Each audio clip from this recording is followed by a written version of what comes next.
Welcome to Shatter.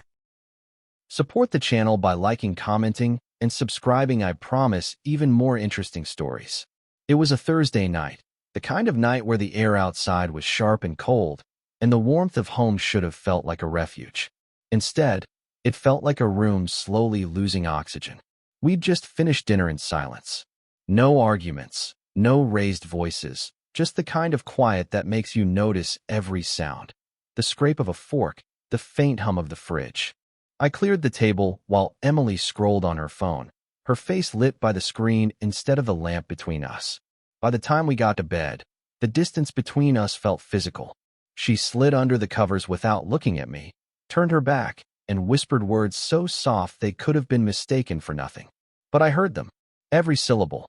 "Don't touch me tonight." She didn't say it with anger. She said it like it was just a fact, like you'd mention the weather. And somehow, that made it worse. I lay there in the dark, staring at the ceiling, my mind moving faster than my heartbeat. I didn't ask why. I didn't protest. I didn't try to close the gap between us. Because in that moment, I knew the gap wasn't just in the bed, it was in every part of our lives. The funny thing about quiet betrayals is they don't always come with someone else's name attached. Sometimes, the betrayal is simply realizing you've been replaced, not by a person, but by indifference. I turned my head slightly, watching the outline of her shoulder in the dim light. I realized I didn't want to fight for space in someone's life if they'd already decided I didn't belong there. So I made my decision right there, without a single word. By morning, she would wake up to find me gone, not in a storm of anger, but in the stillness of finality. No note, no explanation, no dramatic goodbye, just absence. But before I could disappear, I needed to prepare. And that's when the night turned into something else entirely, a quiet, methodical countdown. I got up, moved through the apartment in silence, and began taking back my life piece by piece. The documents in the drawer, the watch my father gave me, the cash I kept hidden in the bookcase. Each item went into a bag by the door. With every step, I felt lighter. By the time I zipped the last bag, the clock read 3:17 a.m. She was still asleep, completely unaware that everything around her was already shifting. She whispered, "Don't touch me tonight," like it meant nothing. Tomorrow, I'd whisper, "Goodbye," without even opening my mouth. Because some goodbyes are felt, not heard. And those are the ones that last forever. I didn't sleep. My body was still, but my mind moved like a clock winding down to zero. Every second felt heavier than the last. I sat at the edge of the bed for a long while, staring at the shape of Emily under the blankets. She breathed evenly, unaware that the man sitting a few feet away was erasing himself from her life. The apartment felt different already. The living room, once a space where we'd laughed and argued and made plans, now looked like a set that was about to be struck. I noticed how much of it was hers, her framed prints on the wall, her candles lined neatly on the coffee table, her books stacked in uneven piles. My things were minimal and portable, convenient. I moved carefully, making no sound as I pulled open drawers and took what was mine. Not everything, just the essentials. Clothes that mattered. Papers that could not be replaced. A photo of my parents from before they got sick. I left behind the things I wouldn't miss. In the kitchen, I emptied my shelf in the pantry into a bag. Coffee beans, protein bars, a bottle of bourbon I'd been saving for a special occasion that never came. This was it, I decided. The occasion was walking away without a word. Around 4 a.m., I transferred money out of our joint account. Not all of it, just enough to cover the first few months of wherever I landed. The rest, she could keep. It wasn't about draining her. It was about cutting the cord cleanly. The phone was next. I scrolled through it one last time. Our photos, hundreds of them, looked like someone else's life. Trips to the coast, family holidays, lazy Sundays on the couch. I deleted them all, not out of anger, but precision. I didn't want a single image of her on the device I'd be carrying forward. When I stepped into the bathroom to grab my toothbrush and razor, I caught my reflection in the mirror. I didn't look tired. I looked finished. By 5 a.m., my bags were ready by the door. I sat on the couch, the bourbon bottle in hand, and poured a small glass. The burn in my throat was grounding. The plan was simple. Leave as the city woke up, disappear before she even opened her eyes. No confrontation, no explanation, no loose threads. I wasn't leaving because she said, "Don't touch me tonight." I was leaving because I'd already been living in a house where the doors were closed long before that whisper. The morning light began to creep through the blinds. The countdown was over. In an hour, she'd wake up to a half-empty apartment and the kind of silence that answers every question without a single word. The city was still half asleep when I stepped out into the hallway. My footsteps didn't echo, they barely existed. I carried only 2 duffel bags, everything I wanted from the last 4 years compressed into 40 pounds of weight. I didn't lock the apartment door behind me. I'd changed the code on my keyless entry system 2 days earlier. She wouldn't realize it yet, but she couldn't follow. The elevator ride down felt longer than usual, like it knew I wasn't coming back. When the door slid open, I walked out without glancing at the front desk. The doorman nodded, unaware he was seeing me for the last time. Outside, the early morning air was cold enough to make my breath visible. My car was parked half a block away. I'd moved it there the previous night, making sure it wouldn't be caught on the building's security cameras. I loaded the bags into the trunk with deliberate calm. No rush. No hesitation. Before starting the engine, I pulled out my phone one last time. My thumb hovered over her contact. I wasn't going to send a message, but I deleted her number. I also removed every mutual friend from social media. By the time she woke, my digital existence in her life would already be gone. I drove out of the neighborhood without looking in the rearview mirror. It wasn't a cinematic exit. There was no swelling music, no dramatic pause. Just a slow, steady departure. At a red light, I thought about her whisper from the night before. "Don't touch me tonight." For words, casual in delivery, but loaded in meaning. It wasn't rejection, it was confirmation. The intimacy had been gone for months, replaced with cold politeness, like we were strangers sharing an address out of habit. My first stop wasn't far, a small storage unit I'd rented under my middle name.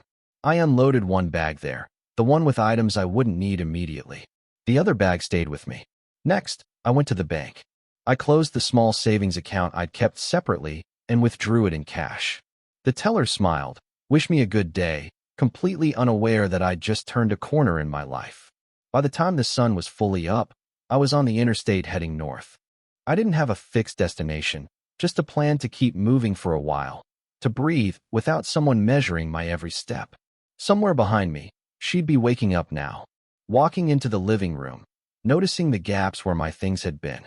Maybe she'd call out my name, thinking I'd gone for a run. Then she'd check her phone and realize I'd erased myself before the day even began. She'd understand eventually. Not the reason I left.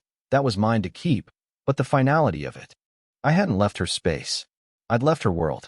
The first call came at 7:13 a.m., right as I was crossing the state line. I didn't need to look at the screen to know it was her. I let it ring until it stopped. 5 minutes later, another call, then a third. By the fourth attempt, she switched to text messages, short, rapid bursts at first, then longer ones. I didn't read them.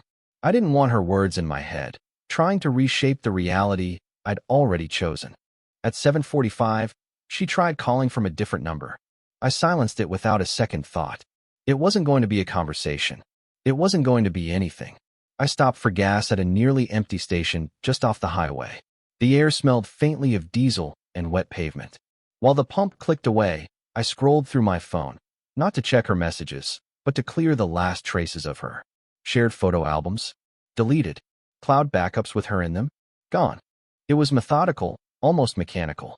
Every tap was a small cut, another severed thread. Back on the road, I turned off my phone entirely. The silence inside the car was different now. Not peaceful, just clean.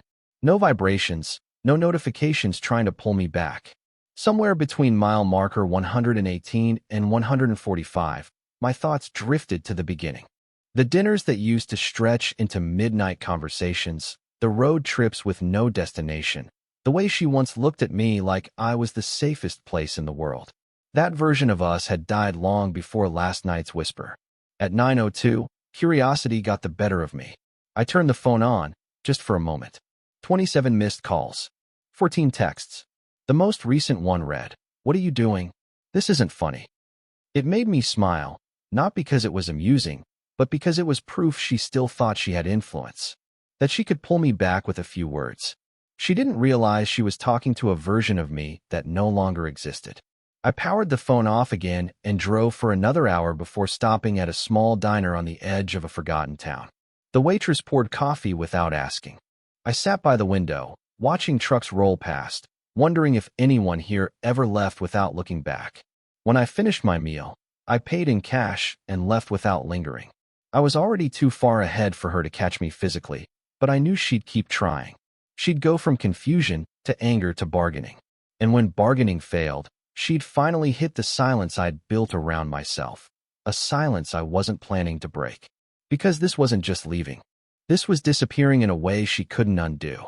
By the third day, I'd settled into a rhythm. Mornings started early, coffee in a paper cup, and the hum of the highway stretching ahead like it was pulling me toward a place that didn't yet have a name. I'd switched my phone on for exactly 15 minutes each day, just enough to check bank alerts, confirm transfers, and make sure my plans were still airtight. It was during one of those 15-minute windows that a name appeared I hadn't expected. Megan. Her best friend. The one who'd been around since before I even met her. The one who always seemed to watch me a little too closely, like she was reading every word between the lines. The message was simple. You really left? I didn't respond, but something in the pit of my stomach tightened. If Megan was reaching out, it meant my absence wasn't just noticed, it was being talked about, discussed, dissected.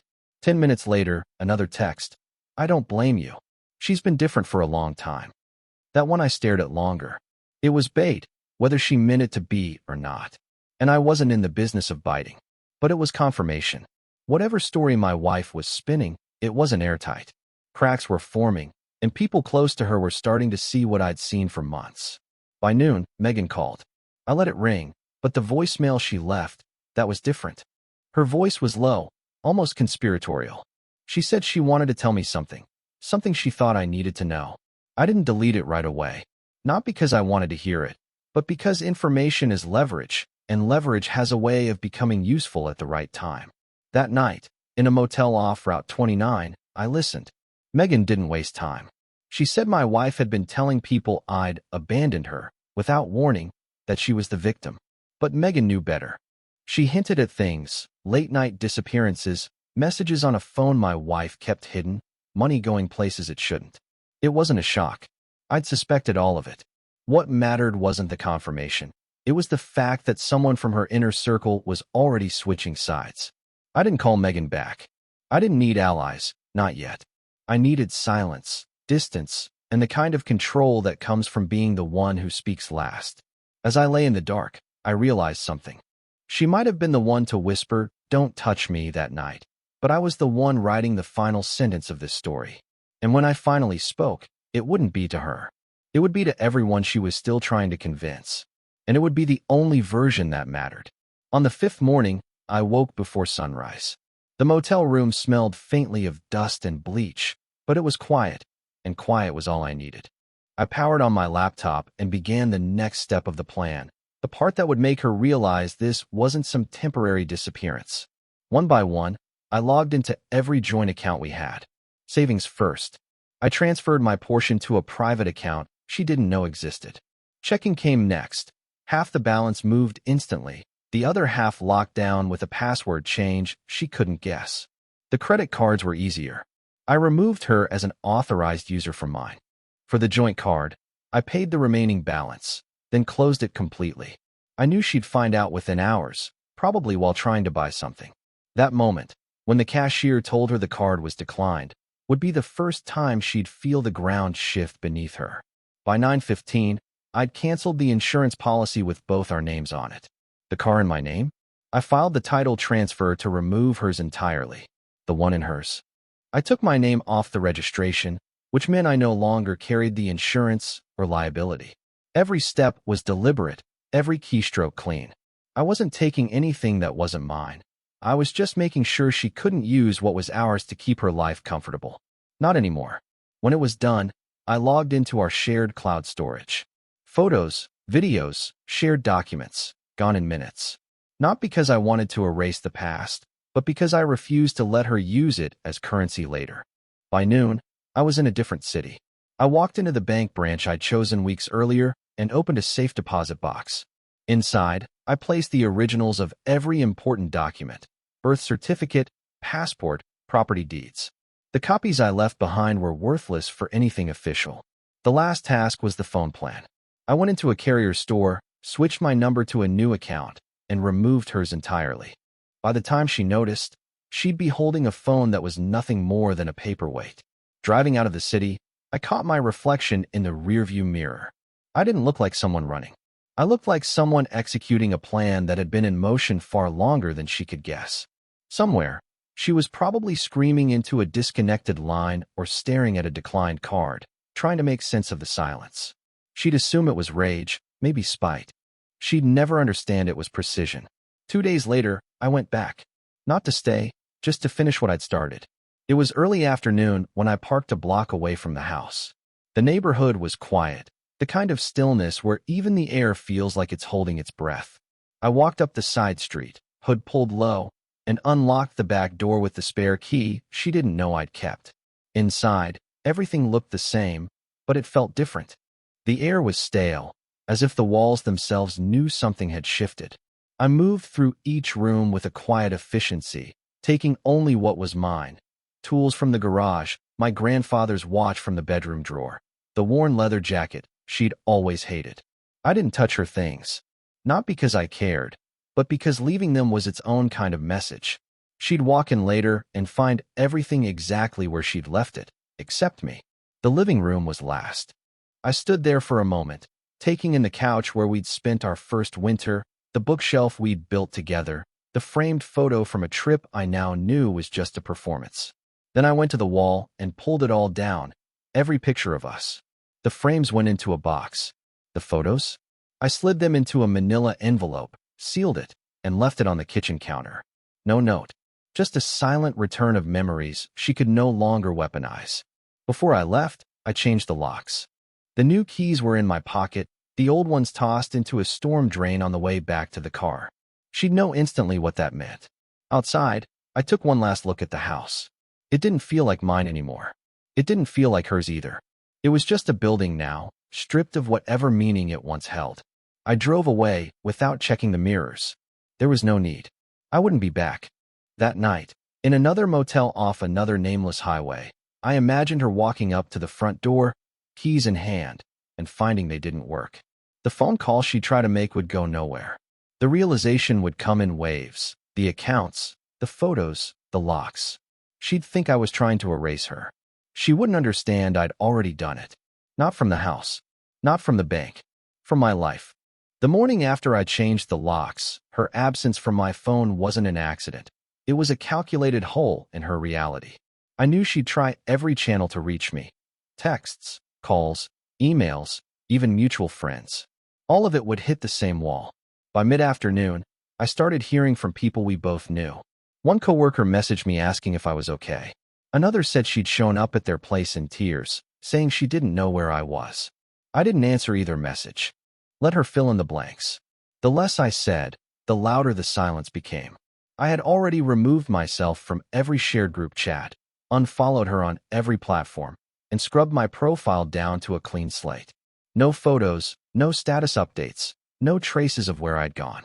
I wasn't hiding from her. I was making sure she couldn't follow the trail. Then came the step that would hit harder than any confrontation. I filed the divorce papers. No drawn-out arguments. No dramatic scene in a lawyer's office. Just a quiet, precise submission with every piece of evidence attached. Bank statements, timestamps, and photos that made the truth undeniable. I made sure the filing went public in the court record. That way, she wouldn't be able to spin her own version to friends and family without someone eventually seeing the facts. By the time she was served, the gossip would already be circulating. Not because I told anyone, but because silence draws attention faster than shouting. She'd be forced to explain something she couldn't control. That night, I went out for the first time since leaving. Not to celebrate, just to reclaim space. I sat alone in a quiet bar, sipping whiskey while the world went on around me. No one there knew who I was, what I'd done, or what I'd walked away from. That anonymity felt like freedom. I checked my watch, imagining the moment she received the envelope from the process server. I knew exactly what would happen next. The calls to friends, the outrage, the denial. She'd expect me to react, to argue, to give her a stage. I didn't. I let the silence do the work. Because the truth was, I wasn't trying to punish her. Punishment implies you still care. This wasn't punishment. This was removal. 3 days passed without a single word from me. I could almost feel her pacing, crafting messages she'd never get to send, rehearsing calls that would go unanswered. When she finally tried the one last route, she must have thought I hadn't closed off, showing up at my office. It played out exactly as I planned. The receptionist, briefed the night before, simply told her I wasn't available. No excuses, no details. She left looking like someone who had lost the script. That was the thing. She had always thrived on controlling the narrative. Without my participation, there was nothing to manipulate. That night, a mutual friend texted me. She's telling people you're overreacting, that you misunderstood everything. I didn't respond. People could believe whatever they wanted. The ones who mattered had already seen the truth in black and white. I had spent the past week stripping my life down to essentials. New apartment, new locks, accounts secured, every physical reminder of her boxed and stored out of sight. It wasn't about running away. It was about clearing the field so I could breathe again. Still, there was one last loose thread. The joint account. She hadn't touched it yet, probably thinking she could use it as leverage. I closed it without a word. No announcement, no warning. Just a quiet removal of her access, like taking away the last piece of a crumbling bridge. The next morning, I got an email from the bank confirming the closure. I imagined her at the ATM, card in hand, staring at the screen as it declined. That small, cold shock would be the moment she realized I wasn't coming back. Not financially, not emotionally, not at all. That evening, I took a walk through the city. It felt different now. Open, almost weightless. No constant pull to check my phone. No background noise of someone else's drama bleeding into my thoughts. The air was sharp and clean, like I'd stepped out of a room that had been slowly suffocating me. I knew she'd keep trying to get a reaction. Maybe through friends, maybe through rumors. But the difference now was simple. My silence wasn't a tactic anymore. It was a state of being. She had lost the ability to reach me. And once that happens, it's over. For good. A week later, I saw her for the last time, though she didn't see me. I was sitting in a corner booth of a small coffee shop near the river. She walked in with a friend, her hair pulled back, wearing the same jacket I'd bought her last winter. She looked smaller somehow. Not physically, but in presence. She scanned the room like she was looking for someone. Maybe she half hoped I'd be there. Maybe she half feared it. Either way, her eyes slid right past me. I didn't move. Didn't give her the satisfaction of knowing I'd even noticed. I listened to their conversation in pieces. Her friend asked how she was holding up. She gave some rehearsed answer about focusing on herself and letting things settle. But her voice cracked on the word settle. I could tell she still didn't understand how final this was. That's when it hit me. There was no grand revenge left to deliver, no final confrontation to win. The victory was already mine, not because I hurt her, but because I had removed myself from her reach entirely. She was living in the shadow of a man she could no longer affect. When they left, I stayed in my seat. I didn't follow, didn't call, didn't text. The bridge between us wasn't just burned. It was gone, like it had never existed. Later that day, I boxed up the last of her things I'd kept out of habit. Photos, little notes, the kind of sentimental debris that clings to the edges of a relationship long after it's over. I didn't burn them. I didn't smash anything. I just dropped the box off at a charity donation center without a word. That night, I slept with the windows open. For the first time in years, my apartment felt like mine. My life felt like mine. I could breathe without checking over my shoulder, without waiting for the next text that would pull me back into her chaos. Some people think closure comes from talking things out, getting answers, or hearing an apology. I know better now. Closure comes the moment you realize you don't need any of that. She'll keep replaying what happened, trying to rewrite it in her head, wondering why I didn't fight, why I didn't scream, why I didn't try to fix it. The truth is simple. Once I saw the truth, I stopped negotiating with it. And in the end, I left her with exactly what she had given me for months. Silence. Only this time, it was permanent. Been through it. When they crossed the line, and you made sure they felt it.